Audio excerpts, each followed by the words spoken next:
Good evening, everyone. Thank you for joining us tonight. My name is Kimberly McKee, and I'm the director of the Kutsche Office of Local History in the Brooks College of Interdisciplinary Studies at Grand Valley State University. I'm excited to welcome you to our program, Deconstructing Confederate Monuments.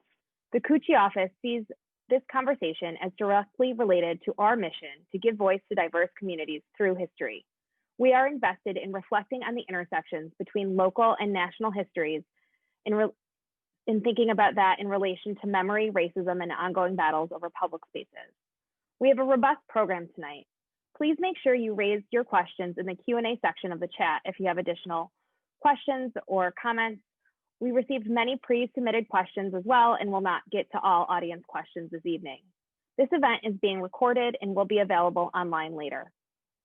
I am pleased to introduce Mary Williford, who will be moderating tonight's conversation. Mary is the office coordinator of the Kutsche Office of Local History, conducting the daily operations that allow us to give voice to diverse communities through history. Before coming to West Michigan, she worked for the Alabama Historical Commission, the Alabama State Historic Preservation Office, North Carolina Historic Sites, the Southern Historical Collection, and Southern Folklife Collection at UNC Chapel Hill, and other museums, archives, and historic sites in the South. Thank you, Mary. Thank you, Kimberly. Thank you, to everybody joining us today. I wanted to start by introducing our three panelists. If you'll want to go ahead and unmute yourselves and turn on your videos. Thank you for adjusting to this slightly different format. We're used to doing in-person programs, but these are strange times. So I'll go ahead and introduce our folks. First, we have Dina Bailey. Dina Bailey is a recognized leader in helping people share their histories in a more equitable and justice-oriented way. She is currently the CEO of Mountaintop Vision, a consulting organization for arts and culture organizations. Prior to that, she was the director of methodology and practice for the International Coalition of Sites of Conscience and worked for the Center for Civil and Human Rights and the National Underground Railroad Freedom Center. Thank you, Dina. Next, we have Ashleigh Lawrence-Sanders. Ashleigh Lawrence-Sanders is an assistant professor of African American history at the University of Dayton. Her upcoming book, They Knew What the War Was About, African Americans in the Memory of the Civil War, details the lengthy history of Black Americans grappling with how the nation memorializes the Civil War and created a culture where it has been acceptable to honor the Confederacy. Thank you. And lastly, we have Kevin Levin. He is a public scholar who specializes in the history of the Civil War and Confederate monuments. His works explore the ongoing debate over the legacy of the Civil War, dispelling persistent myths about the Civil War, and exploring how museums and historic sites can address the Civil War while pushing back on the nostalgia and misinformation that often clouds our understanding of the era. So once again, thank you everybody for coming out today. I wanted to start with a really kind of broad question. How do memorials influence how we understand history? How can just this big hunk of concrete or marble or metal or, the way we name a building, how does that speak to our understanding of big complex things like emancipation, race, the Civil War, all these huge questions?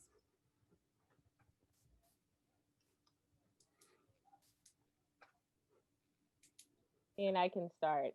I think when I always talk about monuments, it's like they're the visible reminder of what certain people valued in a certain period of time, right? That's the place to start when you talk about monuments and memorials, that they say as much about the landscape that exists around us now as they actually did about what world they were erected in the past. And we have to think about them in both ways because we can't understand why we still hold these things in such esteem until we understand the groups of people who actually erected the monuments in the first place. That's one thing. The other thing is they have a lot to do with power, right?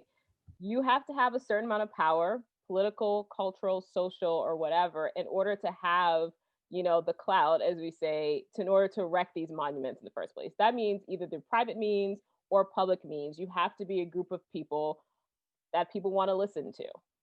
And the third thing is that, for whatever reason, we do think about monuments as being permanent, which says a lot about why we're having these conversations about monuments, because monuments, unlike sort of other elements of history, like, if you're talking about historical subjects in study, that can change, right? It's revised, it's constantly under revision. But the idea of a monument sort of changing, either through contextualization or just being completely dismantled seems to have like this visceral response because it has become a part of a physical landscape in the way that a history book is not or a textbook is not. So like monuments hold like actually I would say an overemphasized place in the way that we understand history, right? I think a lot of it is sort of the physical presence of it. It's tangible. It's something that we can touch. It's material. And if we think about monuments as not being permanent necessarily or staying in the same permanent place, we could think about it in the same ways we think about a lot of artifacts of memory or even parts of our history itself, which is that we should always be revising history when we get new information, when we're including new voices and we're including new perspectives into the way that we tell the story of the United States.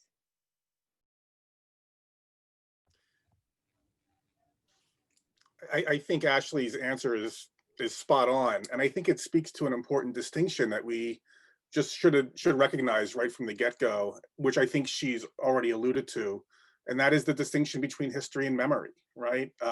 History, as Ashleigh rightly put it, is something that we understand as constantly evolving, new interpretations, new evidence, new questions that we pose. But the monuments, of course, are an example of memory, right? The attempt on the part of communities to input something permanent into our physical landscape. And when you think about monuments, that do the work that we expect them to do, and I think some of the best examples are in DC. If you take something as iconic as, say, the Lincoln Memorial, they're supposed to bring us together, right? They're supposed to reflect a sense of our common past and our common values. And whether it's the Lincoln Memorial or some smaller statue or monument in a local community, quite often we grow up with them. They appear as if they've always been part of the landscape. And I think in moments like the present, where we are debating whether they should continue to exist, that can be very difficult. That can be, that it's easy to see why people take it personally, regardless of their positions, because it's always been around, right? And it's almost as if you are impugning the individual, right? Because they've never noticed any problem with it, perhaps. And so it can be a bit of a shock. And so it definitely sort of speaks to the moment we're in right now across the country. And I would just quickly tie two of those things together in being that they've always been around and that place of power, right? So that we sometimes forget, right, that they're always in the background. And so then when it comes up, it's this thing that a power thing that's always been there. But for other people, it's something that they have always noticed, that they have had to pass by. And so I think even in terms of this being in the back of our mind and in the front of our minds, the idea of it always being there and in some ways an intimidation factor for some, right? And some, it's a moment of pride perhaps for others, but this kind of omnipresence of the physicality of it, I think, tying that place and that power together. Yeah, you've all brought up really great points about these things. Statues in general, they have this feeling like they've always been there. They're so permanent, granite, marble, it is placed in a prominent area. We grow up again seeing these and they feel very permanent, but of course they're not. Somebody at some point had to decide to put that there. So my other sort of broader strokes opening question is essentially, why in the world are there Confederate monuments? Why are there monuments that honor Confederate soldiers? And especially, why are there ones outside of the former Confederacy? For instance, there's a Robert E. Lee Elementary School in Washington State. There is a memorial for Southern independence in New Mexico. And here in Allendale, Michigan, we have a monument that honors both Union and Confederate soldiers. So why is that a thing? Do we have a history in the US of honoring other groups who fought against the United States?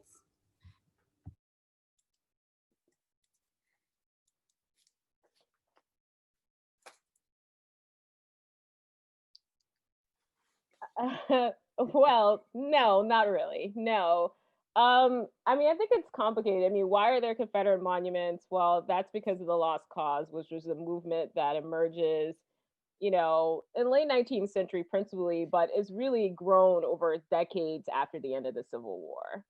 And part of that is actually valorizing this idea of like the noble South, right? Making sense of defeat in the South. And monuments are erected by very powerful, organizations like United Doors and Confederacy, which they have the financial and political power and will in these communities and in these states to get both state backing and private backing to erect a large number of monuments.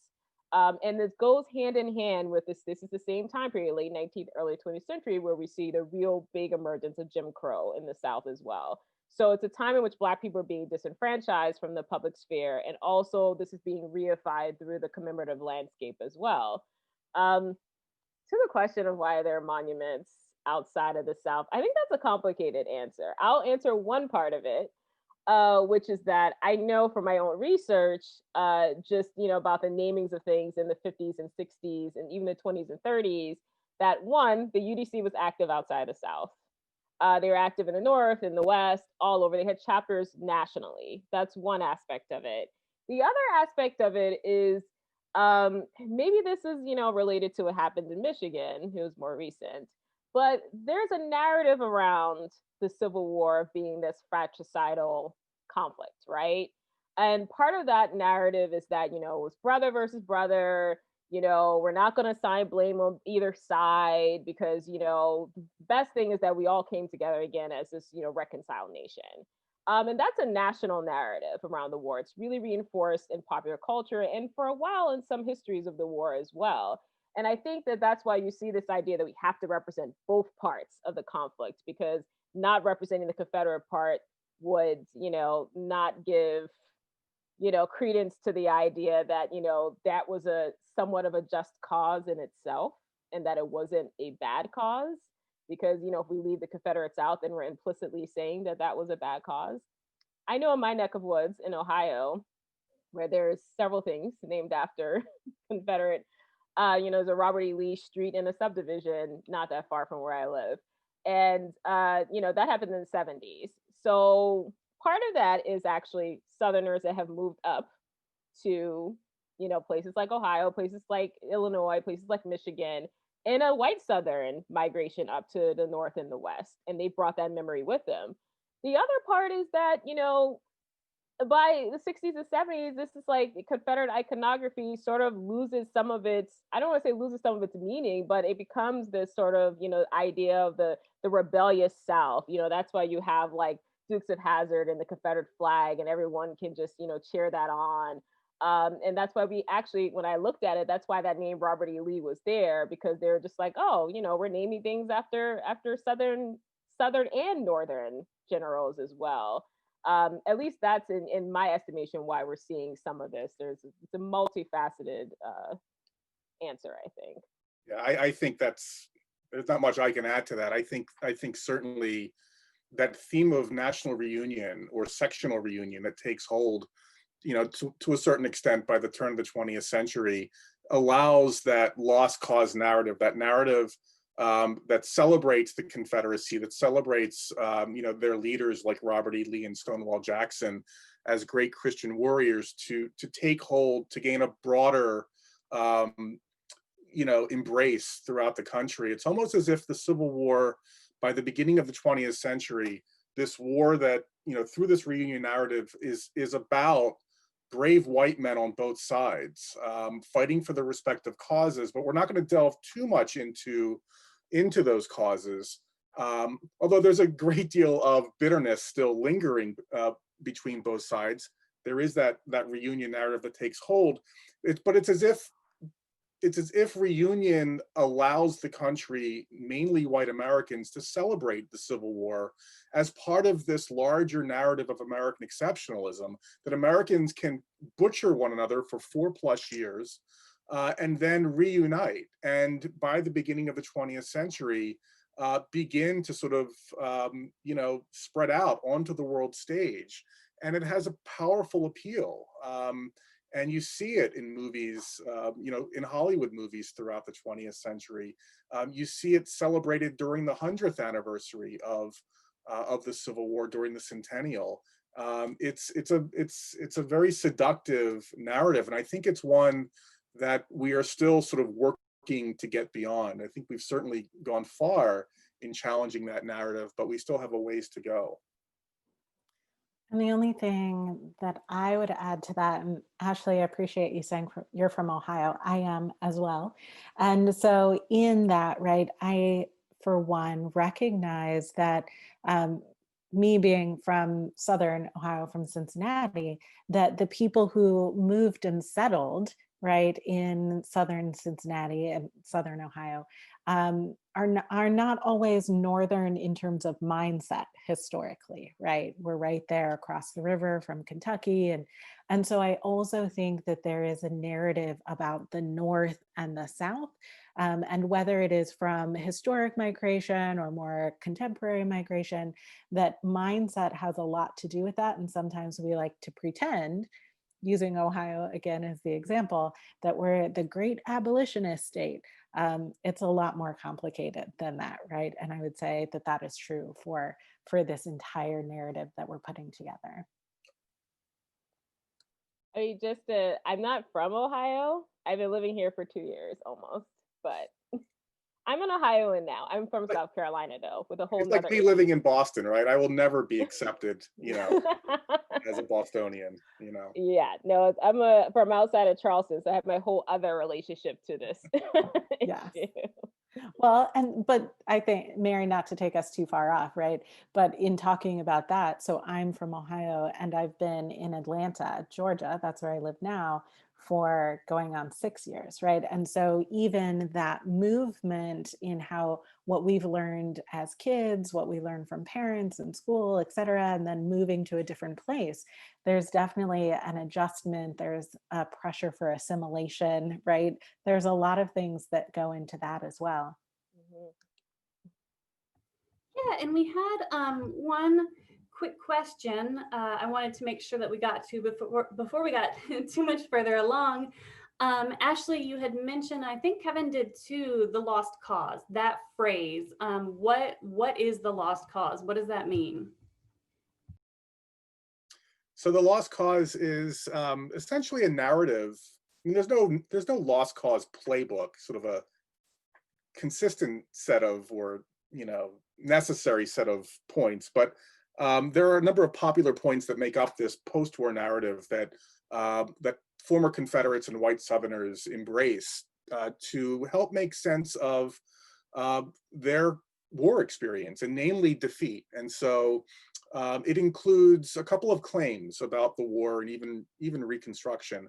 The most important one, I would suggest, is that the war wasn't about slavery. That although in 1861, white Southerners are very clear that they are fighting to create an independent slaveholding republic based on white supremacy, after the war that shifts because, of course, slavery has been abolished, and you find them embracing positions like the popular states' rights position that we often hear today. It includes the claims that the Confederate home front remained unified throughout the war. There was never any dissent in the Confederacy. It includes the claim that enslaved men, women remained loyal to their masters and the Confederacy during the war, that they fought side by side even on the battlefield, and that their Confederate leaders like I shouldn't say Davis, like Robert E. Lee and Stonewall Jackson, they remained sort of upright Christian warriors. So it's a way for white Southerners to I think begin to put the pieces back together. And the monuments that we're talking about tonight, the first wave of monuments, I mean, we constantly are talking about monuments that were dedicated during the Jim Crow era, roughly between 1880, 1890, and 1930. But the first wave, if you will, really does take place after, in the immediate post-war period, mainly in Confederate cemeteries, organized by a group called the Ladies Memorial Association. So they're not in public spaces, but they're in cemeteries. And that's part of the Lost Cause movement as well, this sort of celebration and remembrance of the Confederate dead. I think we often lose sight of the scale of death that white Southerners experienced during the war and have to somehow make sense of to move forward. Good, thanks for that primer on the lost cause, because as I said, this isn't a subject that we're necessarily taught in school. Certainly not something as specific as what's up with all these monuments. I like that we were talking a moment ago about, some of us are from the South and live in the North now. Some of us are from the North, we moved down South. We all have different backgrounds, different identities. We're coming at this from different places. So, and part of what inspired this program tonight is the fact that Allendale, which is also the home of Grand Valley State University, does have what is known to be the only monument that honors Confederate soldiers in their fight against the United States. And there's a hot debate about it right now. A lot of people are saying that this is racist, this is offensive, this makes no sense here in Michigan. And then other folks are saying, look, this is about soldiers, this is about veterans, this is about honoring people who fought in wars. So how might somebody's identity, their age, their location, their race, ethnicity, how might that influence how they interpret these memorials, how they approach these things? How can one person look at something like the Allendale Memorial and see a testament to emancipation and freedom, and another person look at it and see something associated with slavery and racism?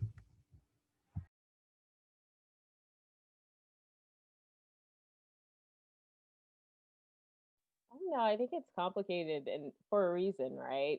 I think Dina brought this up earlier. It's just that, sort of the visibility, invisibility, hypervisibility, or I'm not sure if you framed it that way, about how for some people, like, monuments are always there and they don't even really notice them. But for other people, they really notice them and they're always there, right?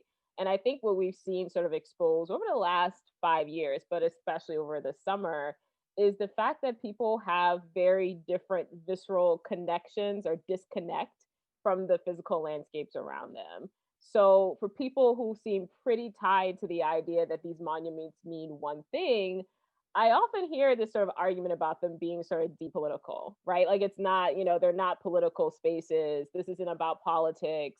It's not even necessarily about race. It's things that I've heard. This is, about history. We get these neutral additives to it. And I think it's generational. I do. I think it's racial. I think you're seeing the divide there as well, where, in particular communities, Black people view monuments differently than white people do, or even younger people view it differently than older generations do. I think that's natural, right? But I do think I don't want to lose sight of the fact that I know this monument in particular has not been around as long. But then in a lot of these communities where the monuments have been around for a long time, there has almost always been dissent, but it hasn't been like any sort of position of power. So I think what you've seen throughout the South, and I would, even outside of the South, but in the South in particular, is like a different South, right? Like a South that is Southern cities that have become younger, that have more Northern transplants, younger people having different ideas about monuments, and they're having sort of the political power and voice now to voice them, but also joining together with older people who may not have ever liked the monuments either, and but never really had that, never had the, the voice behind them, the momentum behind them to do something different about them. But I mean, people have always sort of had, monuments are very much related to issues of identity and generation. And, they think, young people, the idea is young people want to tear everything down by mob rule. But I think it does say a lot to, how young people are experiencing the landscapes around them. They feel a disconnect, and that's not divorced from our political and social situation right now. I think that's part of what's driving it into, like, the places that people don't like to see when you see the monuments being smashed and whatnot. But it's a political and a social and cultural moment. There's nothing neutral about these monuments, so we're seeing those divides really be, I think, they're put on blast right now. You see them just viscerally being exposed.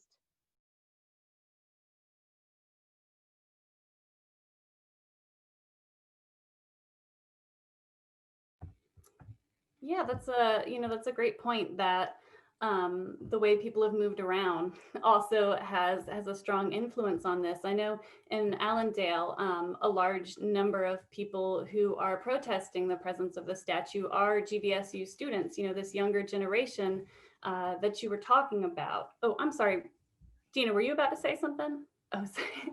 No, you were fine. And I might be moving into the space that you're moving into as well, which is that in addition to Ashleigh and the ways in which she talked about identity, one of the things that I've really seen is insider and outsider, right? Based on a lot of things, but often how long you've lived in a particular place. And so I have a community that I know where it's like, well, I've lived here for 150 years in generation, right? And what that means versus I just moved here 5 years ago and so don't have any voice. And so Mary, that may have been where you were going in the first place, that connection. No, that's a great point. And I know this is one of the awkward things about doing it online. It's, you can't necessarily jump in and get some of those same cues as you could in person. So all three of you, by all means, if you need to interrupt me, please feel free to. One thing I wanted to dig a little bit deeper at that question, the relationship between monuments honoring Civil War soldiers, particularly Confederate ones, and anti-Black racism. We've touched on that a good bit so far, but one sticking point with this monument in Allendale in particular is that a lot of folks are saying that it's actually a monument to emancipation. It has a small Black boy crouched beneath the two soldiers, crouched in the ground, and he's holding a piece of paper that has a date a few days after the Emancipation Proclamation. So this is supposed to, the artist's intent behind this statue was to celebrate emancipation. So essentially what I'm trying to get at is, how might some people see this as celebrating emancipation while others are saying this really has the exact opposite effect? Where are those two sides coming from? I mean, I certainly don't want to challenge the artist's intent. I'll take her at her word that was her goal, to celebrate emancipation. But it's difficult not to look at it in relationship to sort of the history of Confederate monuments and some of the motifs that have always been, that you can find on so many Civil War monuments. And so, for example, the boy, right, the sort of kneeling, the crouching boy, to me is a reminder of the Emancipation Memorial in Washington, D.C. that is so controversial right now, that was dedicated in 1876, that depicts Lincoln hovering over an African-American man, newly freed a Black man. And, even at the dedication, even in 1876, there were people, including Douglas, who were troubled by this image, as if emancipation was simply a gift from Lincoln or a gift from white America to Black America. As if African Americans played no role in their own emancipation. And that's problematic. I mean, it's one thing to see it in a memorial or statue that's 100+ years old, but in 1998, the scholarship has already evolved. We know much more about how emancipation played out, and we especially know more about the role that African Americans played. Of course, most importantly, in fighting for the United States colored troops. And so the idea, the image of a Union and Confederate soldier back to back on an equal plane, and no representation of African Americans in that process, I can see why people would be deeply troubled and assume that, something other than what the artist's intent, is. And obviously there were Black men, there were entire regiments of Black soldiers raised in Michigan. So it would be very easy to represent that. So I'll leave that. Yeah, I'll leave it at that. I would just add to that, I think that specifically in the United States, and we can talk about elsewhere as well, but in the United States, we think that we've inextricably tied intention to impact. And so that those two things are synonymous. So this was my intention and therefore you should see it that way. Or my intention was not to offend you, and therefore you should not be offended. And I think that there's very much a separation between intention and impact, and that really comes out visibly in the angst and the frustration and the anger that we're seeing from some of the people, in that people may appreciate or not what the artist's intention was, but that is completely separate from the impact that that piece of art has had on the community.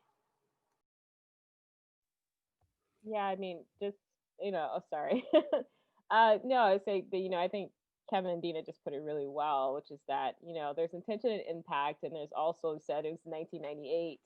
And I really question, the idea to represent emancipation in that particular way, the little boy, right? So like the childlike figure, which is like a stereotypical image of Black people over time. And also, Black people with no role in their own sort of self-emancipation, which has been really, really the missing story of Black people in the history and memory of Civil War for generations. So it could have been very easy to put a Black troop, right? A Black, a member of a Black colored unit in this image, if we want to talk about that, or a grown adult person, right? That is a free Black person, could have been represented standing up in a position of respect. And I think, to this intent impact, there are ways in which our sort of biases play out, and in the creation of art that may not be intentional, but it says a lot about the ways that we've understood these stories ourselves, and the way that we would tell these stories ourselves about the Civil War and about freedom and emancipation. I was trying to hit my mute button. I was missing the keypad. So just one other quick point, that I think we also, I mean, Ashleigh brought this point up, I think, earlier on in the discussion, but I think it's worth just being reminded of it. The ways in which these monuments speak to power, right? About whose stories get told, who's seen as fully, in this case, I would say, and not, maybe not so much in this case, but certainly, in terms of the history of Civil War monuments, the way in whether or not they depict African Americans as fully human, as agents. And I'm thinking not just in terms of the Emancipation Memorial in DC, but just across the river in Washington, DC, in Arlington National Cemetery, where there's a huge Confederate monument that depicts the loyal Mammy figure. I mean, these images that we can trace back to the Jim Crow era were not just about sort of, an innocent choosing of a specific memory of the past or narrative, but these also fed into maintaining a certain political control of their communities, of reinforcing who was a first class and second class citizen. So they can be incredibly dehumanizing. And I think we need to sort of really be attentive to that, especially with, a statue that's so much more recent, right? That doesn't have a deep connection to a community. Or maybe I shouldn't go that far. Maybe it does for some people, but certainly I'm just speaking in relationship to the much older ones. Yeah, and one thing, Allendale, as y'all have mentioned, this particular statue was put up in 1998, which is fairly late. Most Confederate memorials were put up, or memorials that feature Confederate soldiers were put up well before 1998. And Allendale itself, it's a suburb of Grand Rapids, an exurb of Grand Rapids. It's over 90% white. It's fairly upper middle class. And so I was wondering if either of you three could speak to, I guess, the idea of, who is telling whose story? What roles or what responsibilities do we have when we're trying to do something like, memorialize or celebrate emancipation in a place that's over 90% white that, has might have tenuous ties to this era of history?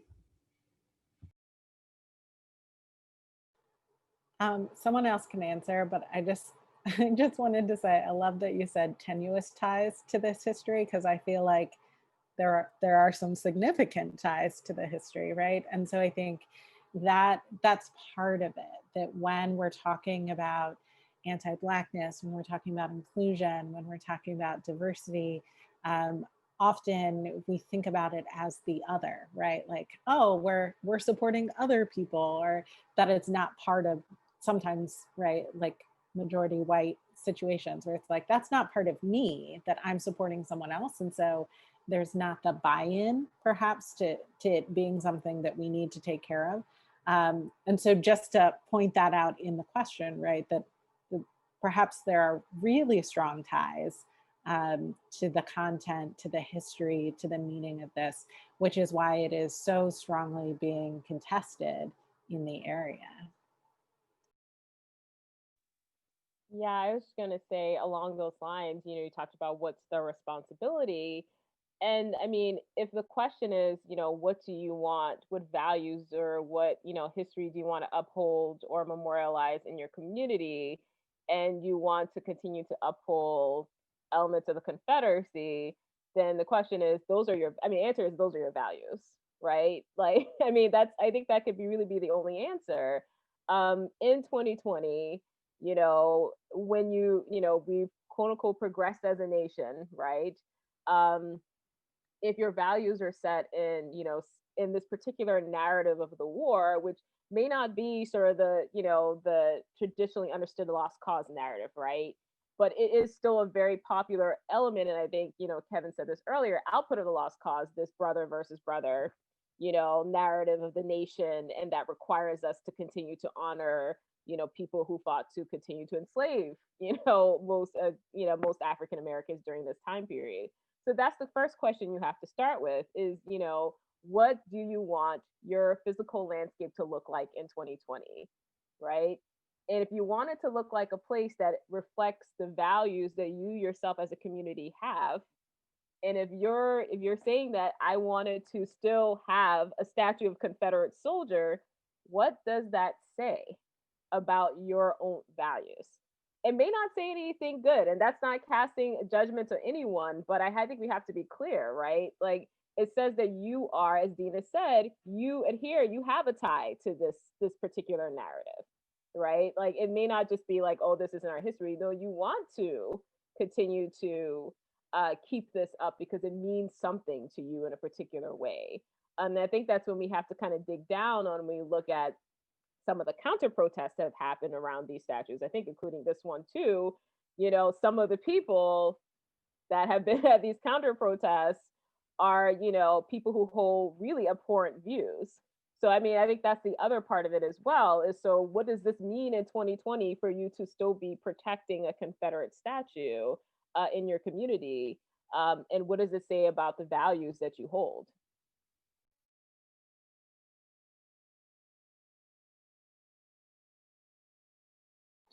I would also maybe, and I don't know this space exactly, right? But I think that as we were talking about identity and transition with migration and all of those things, I also think it's probably a very interesting space, again, that insider outsider of this being in connection to, right, close to the university.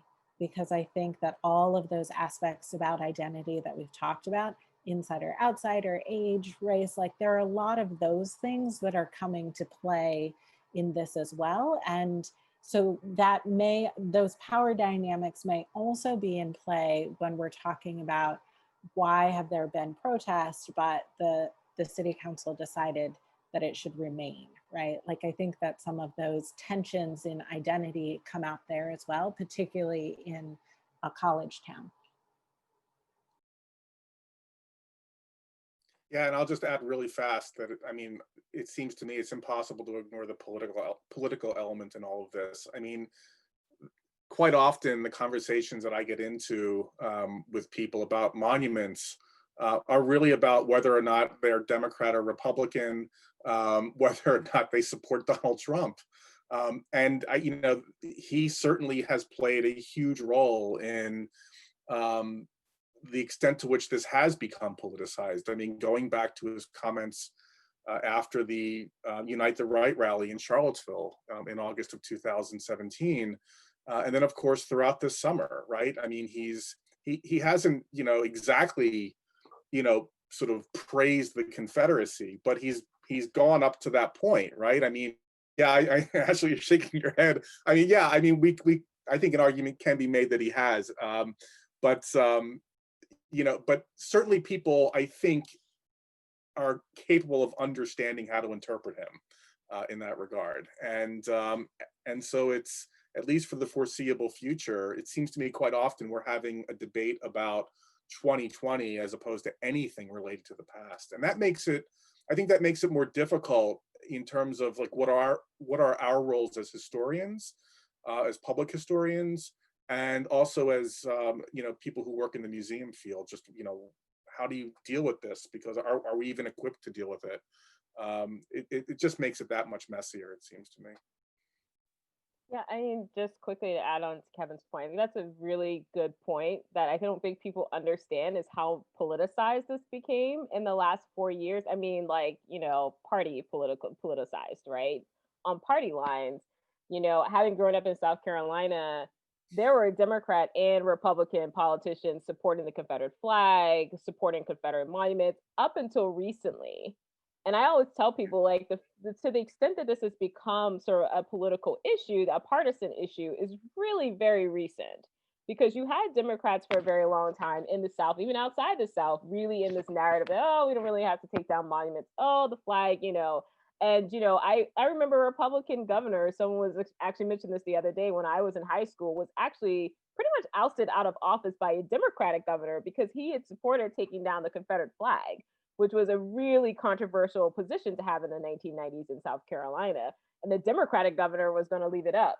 So there are ways in which, like, and it's become crazy that how much it's become politicized to me, because I always thought growing up in South Carolina, like, oh, there's Democrats and Republicans who both just want to see these things stay up because they were all invested in it as part of the Southern landscape, as part of this joint white Southern heritage. So it's really interesting to see how it's panned out.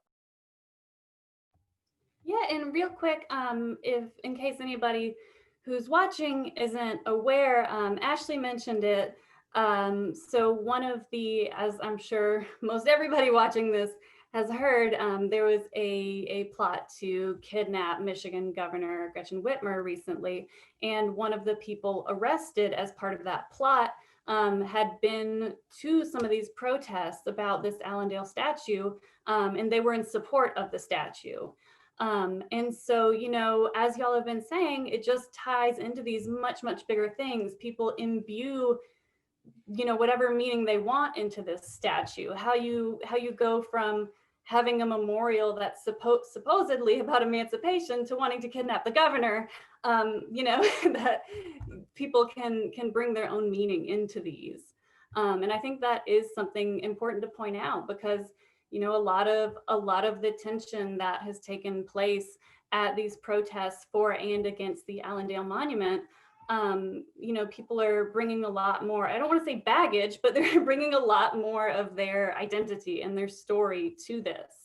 And I wanted to see if Kevin or Dina had anything else to add to this before I move on to our next question. No, we're good. All right. So Ashleigh also just mentioned recently, these protests have really been picking up steam in the past few years, and of course, particularly this summer. And we've seen a number of them actually involve people removing these statues, people physically tearing these statues down.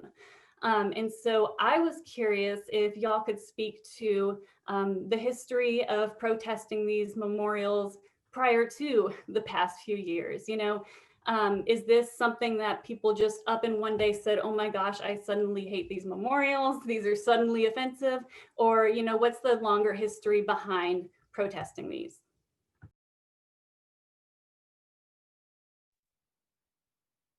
Yeah, there's been a long history. I mean, I say the history of protest starts almost immediately.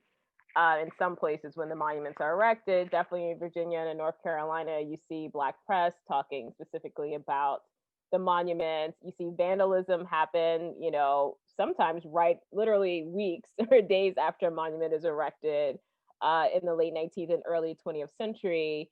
I know in my research when I was studying the 50s, 60s, and 70s, there was a lot of vandalism actually in the monuments during the civil rights movement during the South, in the South as well.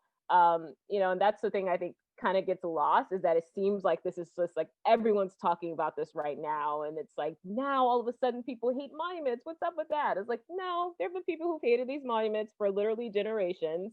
We just not, no one paid attention to them, right? Like there's traditions of Black protests against monuments in Charleston against, the Calhoun Monument that goes back very long time.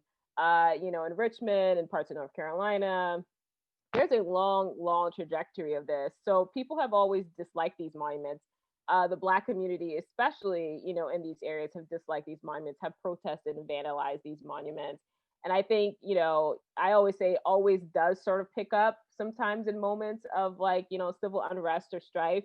So it's kind of just, it would have been natural that this happened during this time period because, like I said, when I studied civil rights movement, I see a lot of vandalism happening, a lot of conversation, a lot of snatching down Confederate flags, all of these things. And it's happening within this broader social movement as well. People engage, memory or parts of memory and, tangible parts of memory that they see as offensive or as representative of types of oppression during these moments. So, it's not a new thing. It's an old thing.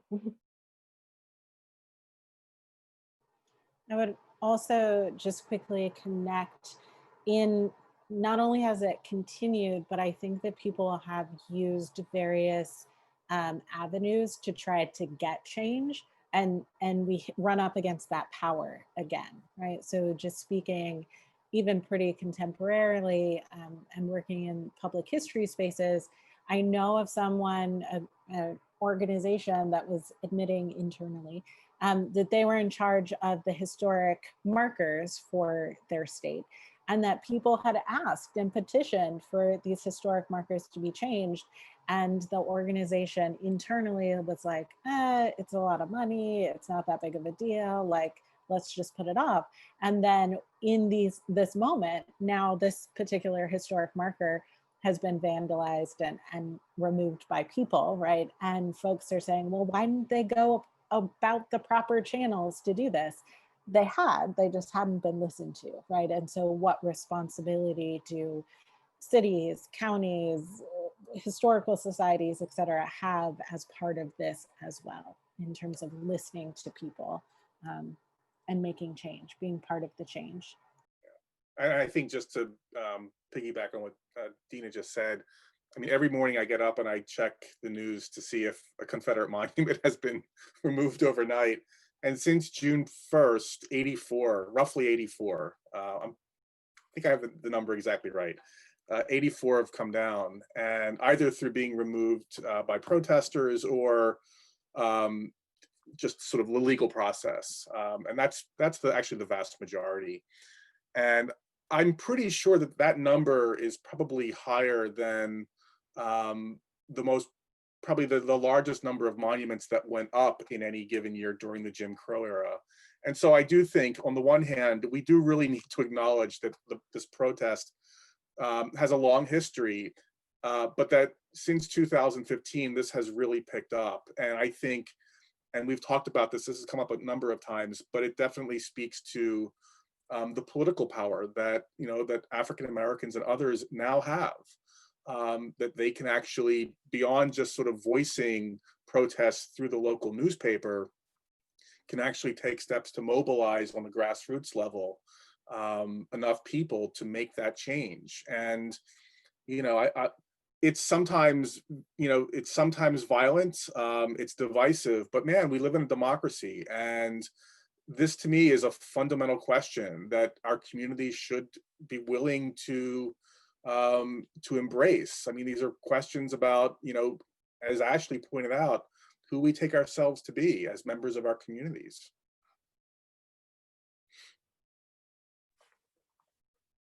Yeah, I think, to Kevin's point too about, how many since 2015. I don't know if we kind of mentioned it, but I think, one of the big things, this summer has been about Black Lives Matter. And I actually credit the Black Lives Matter movement a lot for this post 2015, The precipitating event, of course, being the Manuel AME massacre that happened in Charleston in 2015. But I always point to the fact that there are sort of already young groups of activists already on the ground because of the spread of Black Lives Matter movement throughout the South and throughout the nation. And that's sort of part of the story too, is that since 2013, 2014, we've had this movement on the ground that has sort of mobilized very quickly around these issues. And that, you know, that's the legacy that we're seeing over the last several years, is that they're the ones who really have put this, you know, if the city councils are now picking up, they're now doing something about it, they force the issue, because sometimes it became, you do something about it or we're going to do something about it. So, I mean, I think we're really seeing that protest movement's impact and how quickly these things have been happening over the last few years.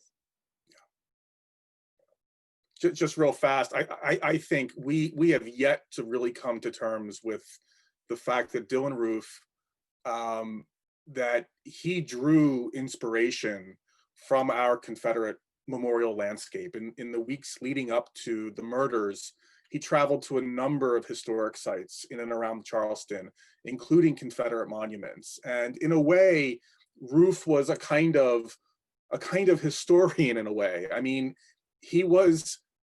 that kind of inspiration, that white supremacy that he had embraced, he found that in the monuments. And in a way, he's right about that, right? I mean, there is, when you look at the history of these monuments, and this has come up already a couple times, you know, they have their roots in the Jim Crow era. And that's about maintaining and managing white supremacy at a time of racial unrest. And so he noticed that and he drew from it. And I really do think we need to still come to terms with it.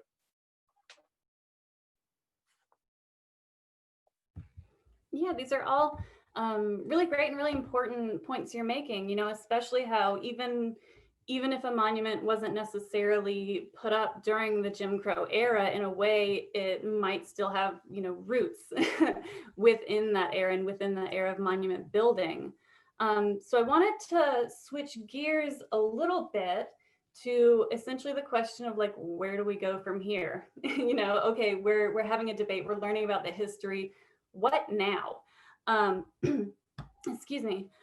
You know, the Allendale Town Council has voted to leave the memorial up for the time being, at least. They put up a sign a little while ago explaining, you know, how many people died during the Civil War and what the Emancipation Proclamation was.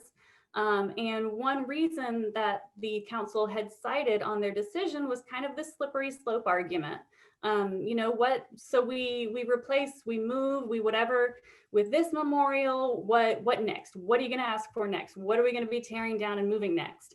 So I was wondering if y'all could comment on that, you know, the council's decision to leave it up, to add this signage to it, just as a way to kind of begin dipping our toes in the question of where we go from here.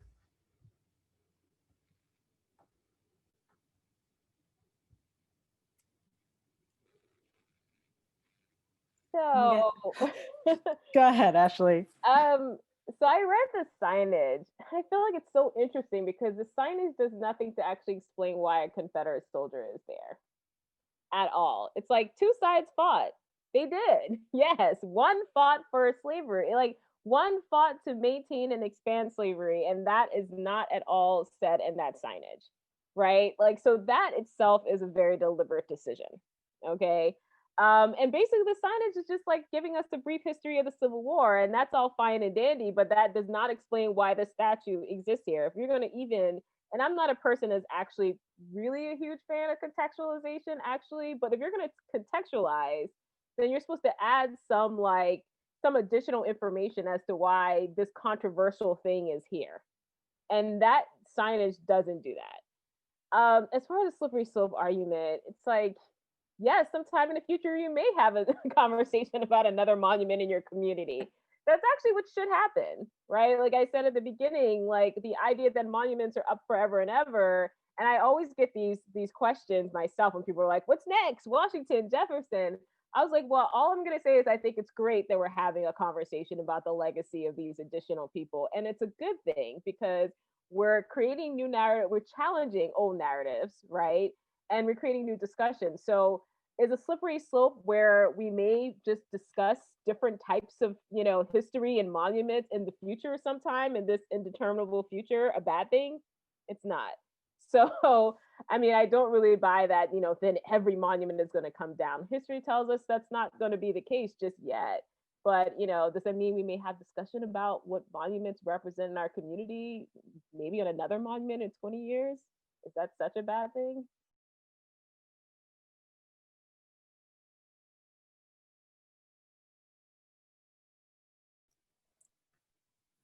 I was just going to add, I think that in these conversations, people often at city councils, I will say, often choose something in the moment to try to fix, right? Who's the loudest voice in the moment that I'm the most comfortable with, and sort of fix that. But I think that it is a cycle, it is a process, it continues to move.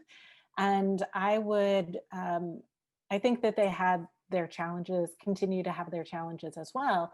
But I would note the city of Fredericksburg in Virginia, they had a slave auction block that they were debating within the community. And at first the city council was like, yes, we're going to leave it where it is.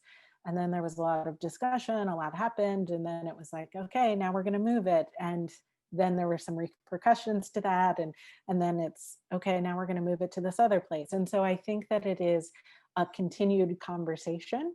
And this may not be a popular answer for some people, but I think that just because city council said no right now doesn't mean that they say no forever. And so just continuing to have the conversation and continuing to push is something that's really important in this moment for those folks who want it to be removed. Yeah, I would just add, I agree with everything that's been said. I do think to the larger question about what should happen, I do think we have to leave it to individual communities. I don't think there is sort of a one size fits all answer to what should be done with Confederate or any monuments. These are decisions that have to be made by the people who choose to be engaged. And Dina is exactly right. It is a process, and I think one thing we can be certain about is that once these debates are public, right, anything short of a satisfactory conclusion just leaves the problem to fester. And it will in Allendale, and it will in other places. And that might mean in terms of the city having to put aside sufficient funds to clean it every once in a while when it's tagged, or something even worse, or or any number of other scenarios that might play out. Because I've yet to see, or maybe I have, but I mean, rarely I think do you see examples where it just simply dies out, right? And that's it. I think right now we're in a space where, where at least for the foreseeable future, this is going to be an issue. And so I think it's the responsibility of these local commissions, local governments to deal with it. I mean, that's what we pay them for.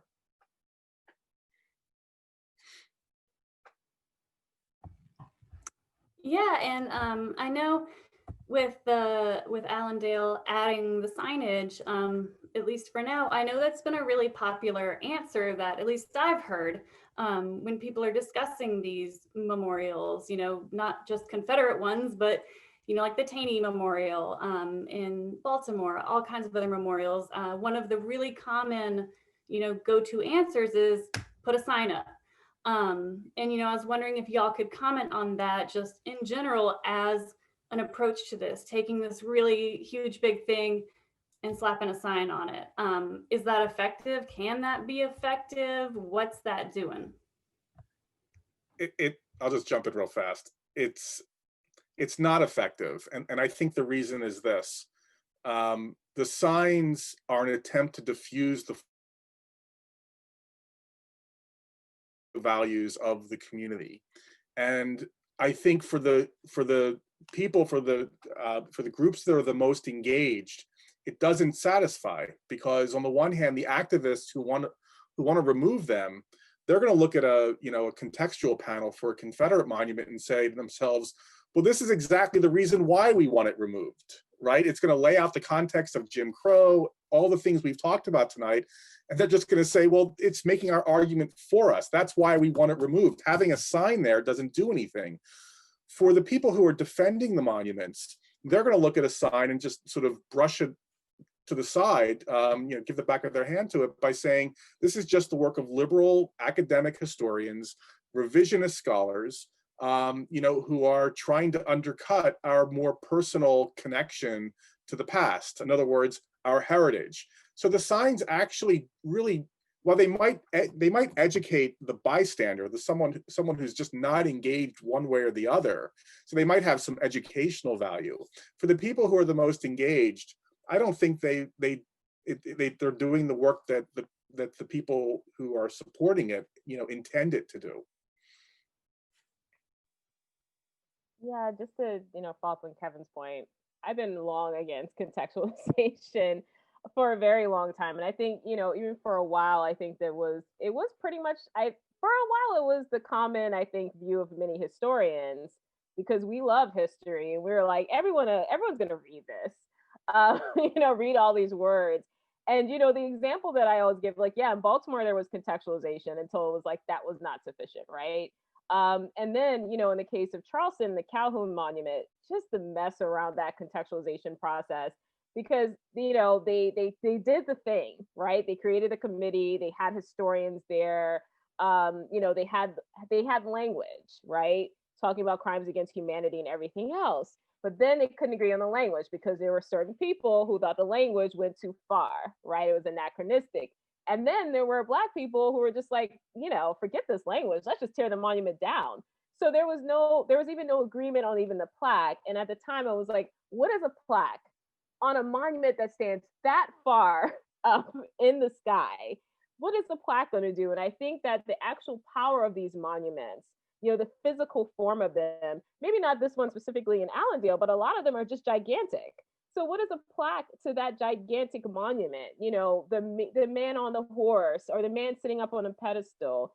It is just like one sort of addendum to this whole thing. And I think, Kevin's point is right too. It causes more problems also.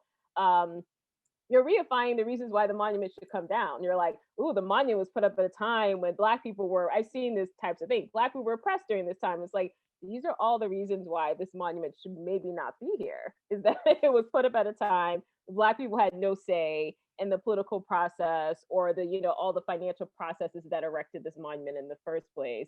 So then the question is, if you recognize all of that, then why is the monument up? So I've had issues with the contextualization process for a while. And I would just add two quick things to that. One, when we were talking at the very beginning about the visibility, invisibility, right? This comes to that as well, that if you are passing by this huge thing or not so huge, right, every day, you're not stopping to pause and read the plaque. So I think that that's one aspect, right? The physicality of it, no matter the size that is there versus like actually having to read and process and actively engage with it. And then I think in terms of a second point about the language that people want to use, right? That we even when people are in some agreement about the language, I think that it talks about the past. So as Ashleigh was giving the example, right? It's like, oh, back when people used to be oppressed, but it doesn't acknowledge the current oppression, right? It doesn't acknowledge what's happening now. And so I think in that way, it can also be problematic and harmful in intentionally or not, again, affirming all of the problems that are contemporarily happening still. Yeah, to Dina's point, we've moved past that, right? Like that's sort of the understood implicit part of some of that language, is that was a bygone era where racism existed and Black people were disenfranchised. It's like, is it a bygone era? The protests actually point out that it's not. So the plaques themselves are sort of this in an interest of promoting the idea of the progressive liberal democracy narrative, right? That we move past that bad time when racism existed, and now we're no longer like this. So yeah, it's interesting. Yeah, that's a really interesting point y'all have been making, that these plaques are often proposed, or this signage, as kind of a band-aid. But in reality, they can just make it a lot worse. You're really just kind of messing around in that wound in a very different way. One thing that we definitely wanted to get on is the fact that GVSU is in Allendale. This monument is not on GVSU land, it's not owned by GVSU, but the two entities coexist within the same space. And there have been calls for entities at GVSU to do more, to say more, to push even harder.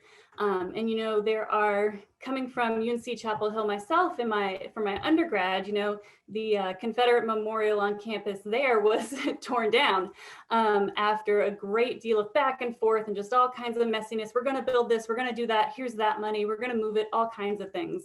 And so this can get really complicated really quickly.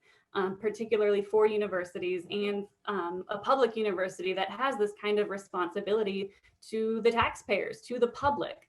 So I was wondering if y'all had, you know, what advice would you give to a university, to a school like this that's kind of trying to grapple with this issue? You know, what role do they have? Maybe what are some ways forward that's productive?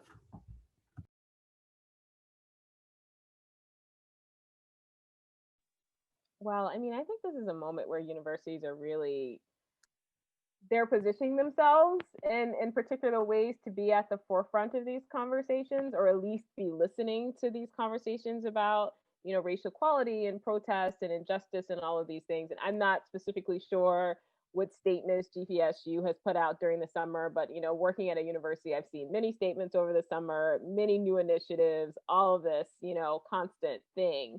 And, you know, I'm at a private university, but I know that constantly the relationship between the university and the community is essential. And it's been long fraught, right? And that's true of almost every university that exists in the US, is that they've had sort of fraught back and forth relationships with the local community. And I think if universities want to say that they're on the forefront of racial equality issues, then they have to be more direct with what they think the local community around them should look like, not dictating to local community, but working with the local community and saying that their students are part of that community, right? Their students are, their faculty are, their staff are, they're not an entity separate.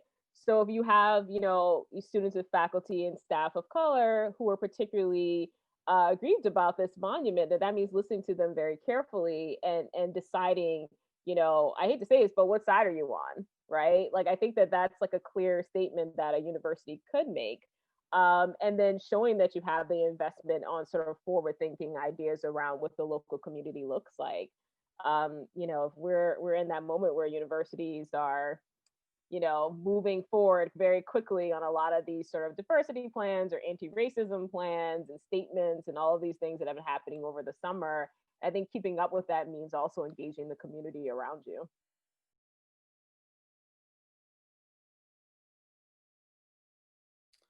I'll just really fast. I don't teach on a college campus. I'm a high school teacher, so I'll just use the opportunity really real fast to give a shout out to my fellow history teachers, high school history teachers, because I think we also have an obligation, you know, in our schools to try to find ways to engage our students around these questions. And I think, you know, that's something we just haven't seen enough of. A lot of these questions are being debated and decided, obviously, by older adults. For any number of reasons, but you know, the decisions that are being made are going to impact, you know, this next generation, future generations.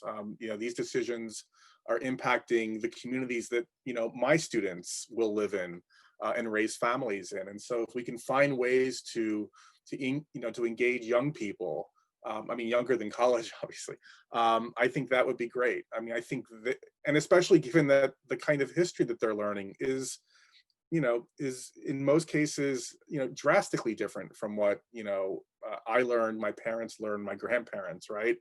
And so I think their voices really matter, and I think they can help us perhaps steer through some of these more complex questions. And I just quickly jump in to say that it does go back to values, right? So if you are clear and you are voicing what your values are, then your actions have to follow that. And I think that's why so many organizations, universities, museums, whatever you want to name, companies have gotten in trouble over the summer because they're putting out words that are not supported by action. Yeah, that y'all played perfectly into my next question. I barely have to ask it. You know, one thing that we would like people to glean from this program is kind of the idea of how to move forward in a healthy and productive way. You know, we, as Kevin mentioned, you know, young people, high schoolers, and even younger than that, they see these protests, they hear about them on the news, they see the kind of debates and arguments that are going on, and how those play out. And you know, what's a way that we can have these discussions, we can have these disagreements that is more fruitful. You know, what's a better way forward than maybe if what we're doing now.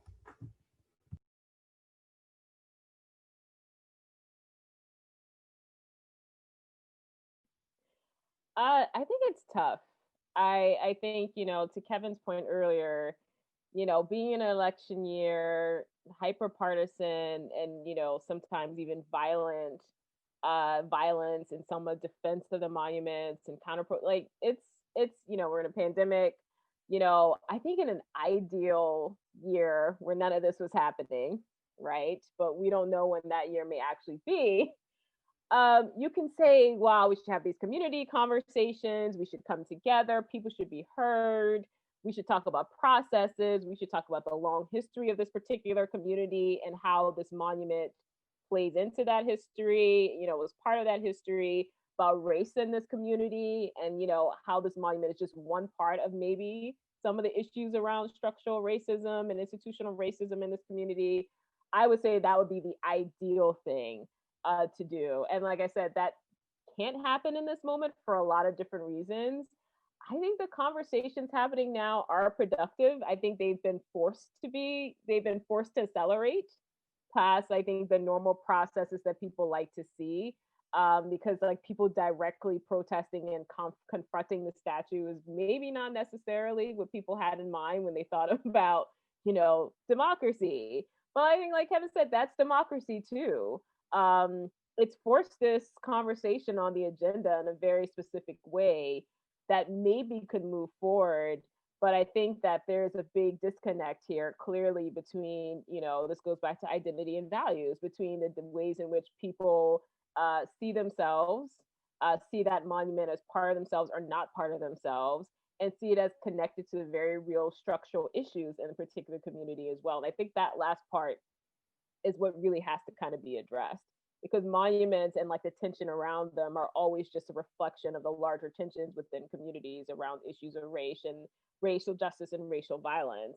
And you kind of have to start at that part and then move to the other part. And that part is actually much harder than talking about a monument.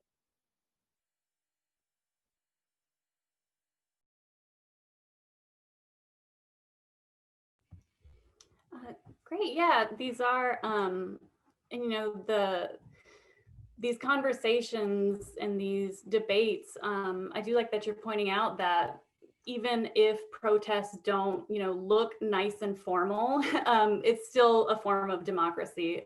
You know, protests are still written into our Constitution. So I didn't mean to necessarily say that it's an invalid way to discuss this, but you know, we have had some questions from folks about like our high schoolers are watching, people are watching this, young people are watching this, and they're worried that, you know, they may think that this is the only way forward, the main way forward to have these really contentious debates.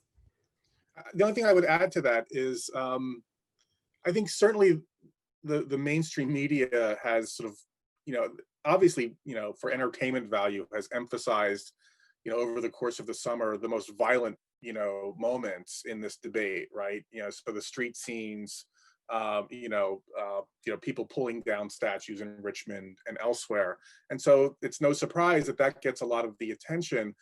But as someone who's, who closely follows, a lot of this stuff, I'm actually heartened. I'm actually encouraged by the amount of conversation and listening that's taking place. I mean, in a lot of these places, I mentioned 84 have come down, these Confederate monuments.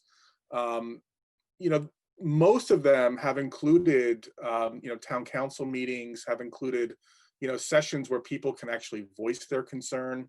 And so to me, that's, we should be emphasizing that. I mean, it's a shame that that hasn't received more attention, because I think it's out there. It's just that we need to find a way to, to sort of shine the light on it. And that's just not happening for, I think, a number of reasons. But also just one other quick thing that, maybe these kinds of questions should be divisive in the ways that we're seeing. I'm not suggesting that, I'm not calling for all out violence or anything, but, when you think about, say, 1776 and the streets of New York, after the Declaration of Independence was read, what did New Yorkers do? They pulled down an equestrian monument of King George, right? I mean, it must have been a pretty tense moment, and one that made people feel really uncomfortable for any number of reasons. But I mean, we celebrate moments like that. And I'm not suggesting that I'm not calling for violence or anything. I'm just saying that, there's a reason why these things, are divisive, and there's a reason why they've played out the way they do, right? It may not just be the fact that it's 2020, although there's no doubt that has added a great deal to it. I was just going to quickly add to a little bit to the conversation about what we do. I often go back to the civil rights movement and just thinking about how we don't really teach the strategy of many of the movements in the United States. And in particular, thinking about the civil rights movement, that there were a lot of different groups with different motivations, perhaps, but they were all focused on that same overarching goal. And so you had groups of people who were looking at business, and groups who were looking at religion, and groups who were looking at young people. There were a lot of groups who were all doing very different things, or slightly different things, but focused on that one overarching goal. And in that as well, I think that a lot of people could find their space, right? Not everybody had to be out there marching. Some people were making phone calls, some people were driving cars, right? Like, there were a lot of things in that I think that we can also take to, and so for the people on this call, right, or who will see it later, thinking about what control you have, what influence you have, what you can be invested in as a part of your community. And it may be teaching your high school class, right? It may be writing a research paper about something. It may be going out in standing in protest, right? There are a lot of things that people can do. And I think that often we forget all of the avenues that we have to be agents of change and part of the democracy. I just want to say that's a great point, Dina. Thanks for that. I just jotted a bunch of notes down. Yeah, no, the young people are the future.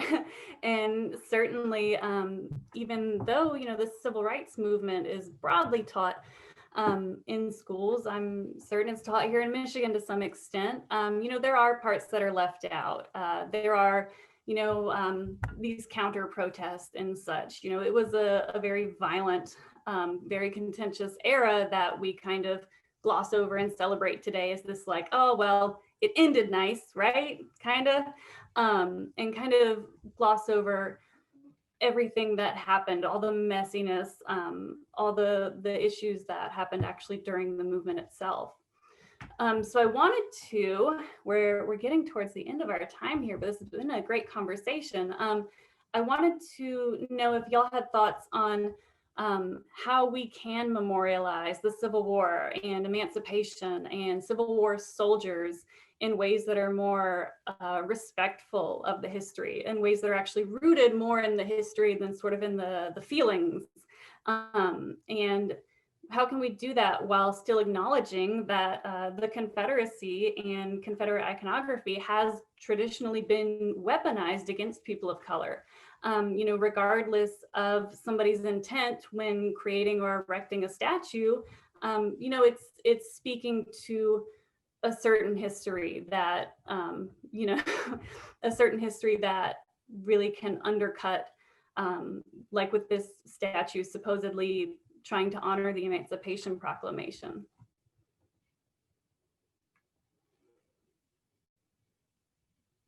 Well, I think there's a few ways, and I think,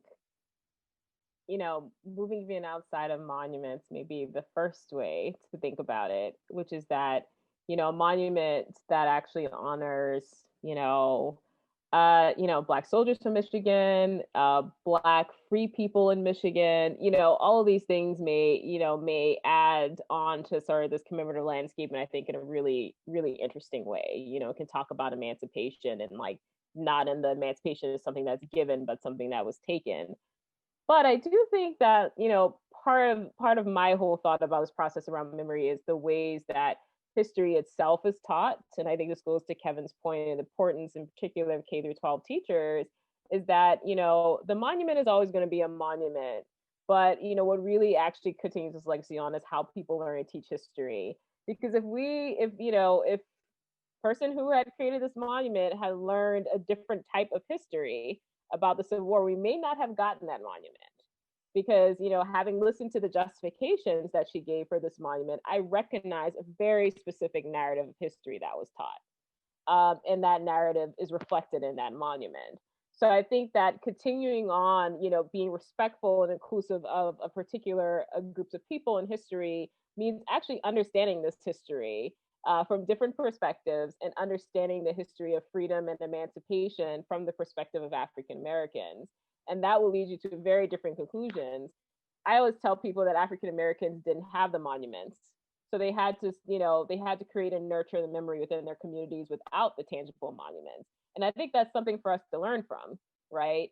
That there is a way of nurturing memory and the spirit of freedom and emancipation without the actual monuments, the memorialization of tangible monuments themselves. That's not to say that Black people shouldn't have monuments. That's to say that we can learn from how these legacies can continue to be nurtured in very direct political ways that lead to political action, that undergird social movements, that move beyond just monuments as the way of like honoring and uplifting and continuing on a legacy. So I think, you could put up, a lot of great statues. I'm sure if you dig in, you could find some great people from Michigan, some great African Americans from Michigan, some people who were involved in abolition, all of that, people who fought in the war.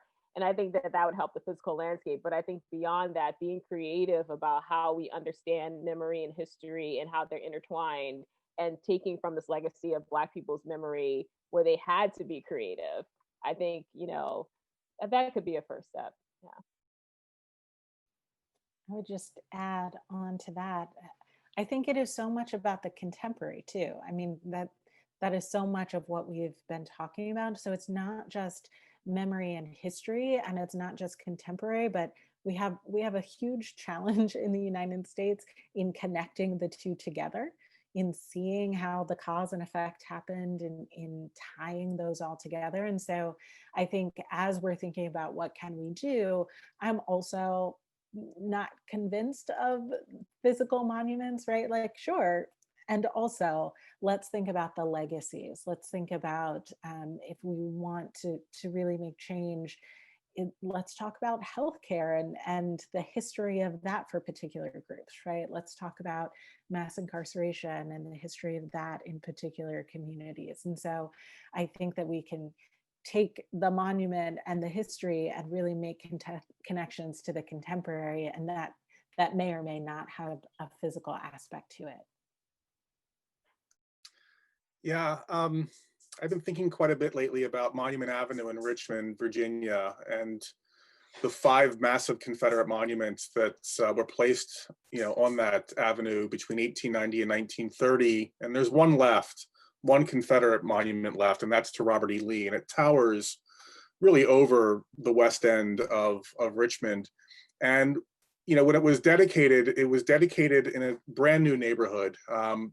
You can read the newspapers around that time, and they were selling, so the empty plots to people. You could live within eyeshot of Lee and Jackson and Jeb Stuart. And if you read the advertisements in the Richmond newspapers, you can read sort of these disclaimers where it says, these plots will not be sold to people of African descent. And it speaks to the extent to which these monuments, and I think Monument Avenue is a great example, did the work of segregation, right? They helped to separate people from one another based on race. And they did that work throughout much of the 20th century. And there's been a lot of talk about what should replace the Lee Monument once it's removed. There's a pending sort of lawsuit that'll be dealt with in a short period of time, and we'll see what happens. But as I think more about this, it seems to me that maybe let's not think about putting up another monument in its place. Maybe the trick is to turn Monument Avenue, a place that, like I said, was the home of wealthy white Richmonders. And between June of this year and today, I think more Black Richmonders have visited the circle, Lee Circle, than the entire period between 1890 and 2020. And so it's become a gathering place. It's become a place where people from all over the Richmond area and beyond, for the first time, are coming together. And I'm wondering, maybe let's not even think about a statue, a monument. Maybe the trick is, or the solution is, to turn it into a permanent space where it does continue to bring people together. Maybe that's one of the legacies we can shoot toward, right? We can try to make a reality. So there's the final thought from me.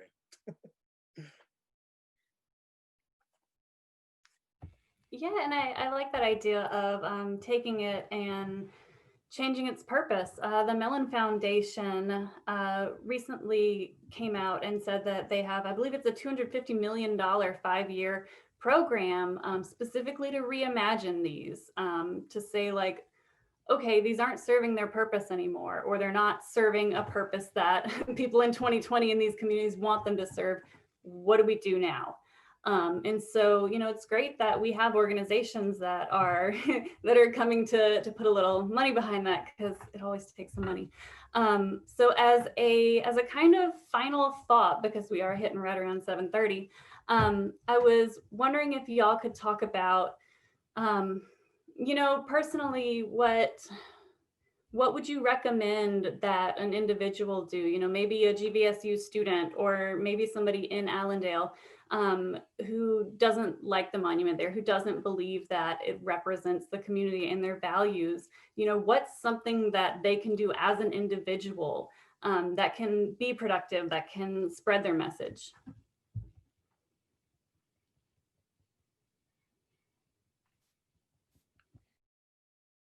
I don't know, make good trouble in some way. I think that's come up, and I think Ashleigh and Dina have already made some really good suggestions. I love the idea of maybe sort of picketing the monument, with and I know this sort of brings up the sort of wayside marker contextual kind of issue again, but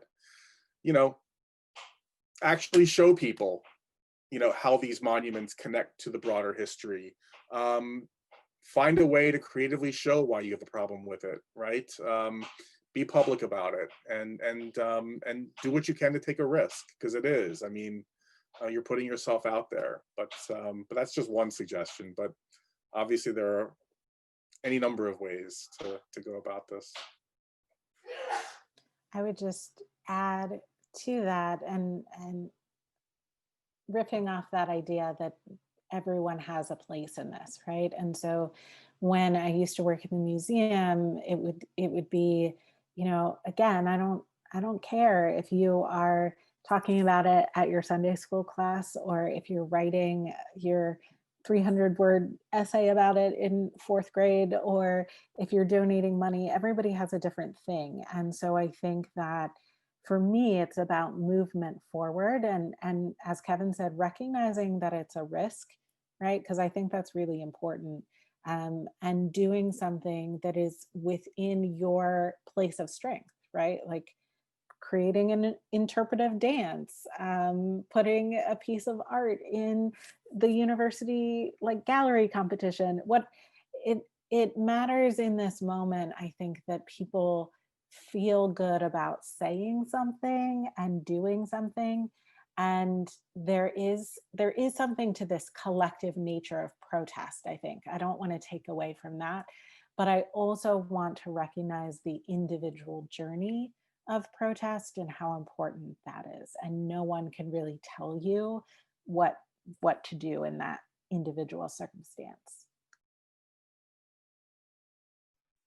Yeah, I think, to build off of that, I think Dina really made such an excellent point about, people just figuring out their space, right? Like, I think we need everyone in these historical moments, right? We need activists, we need teachers, we need artists, we need all these people. I mean, I've seen so many creative protests. I remember when I was in New York City and I saw the protest at the J. Marion Sims statue where it was a performance and it was so visceral. I've never forgotten it. And I think that the attention that got really started to turn people's attention to that statue. Making good trouble, like Kevin said, but also, not letting up and realizing, that a no is not a permanent no, right? That, to continue to push these issues. There were people 5 years ago in their community saying they would never take down their monuments, and now they're down, right? And that's within 5 years, which is very quick in historical time. So, it is, so know that things can happen very quickly. Learning and publicizing the history around, the actual history around the Civil War in that area and how it contrasts with what is represented in that monument. As a historian, I personally love that approach. But I think, everyone has a role to play. And I think I'm so happy that there are students who care and that are involved, that they're young people. I've seen high schoolers involved in many areas too, and that's made me very happy. And I think eventually people are going to have to listen to the kids. They're going to have to listen to them, because if you're leaving them the community, it's your community to be left, right? And it belongs to you. So it doesn't just belong to the people who may be sitting on city council now. It's eventually going to belong to you. And it does already. So, yeah. That is such a hopeful note to end on. No, I love that, all three of you are essentially saying, like, do what you're good at and keep up with it. There's not necessarily going to be one answer, like, this is exactly what we need to do with all these monuments. This is exactly how it's going to happen. This is what you have to do. Find what you're good at, what your strength is, and then just keep at it. So thank y'all, Ashleigh Lawrence-Sanders, Dina Bailey, and Kevin Levin for joining us, with this program. And we do hope that, our audience has gotten a good bit out of this, a good bit of material to think through and be inspired by. I did want to note that we will have the recording of this up within the next couple of days. So I know some folks were not able to come. So we will go ahead and make sure to link to that on our website as well. So if anybody here had friends who couldn't make it, they'll still be able to see this. So again, thank you all three of you for coming out today. Thank you folks for tuning in, and we hope that this was a really interesting and beneficial conversation for everybody.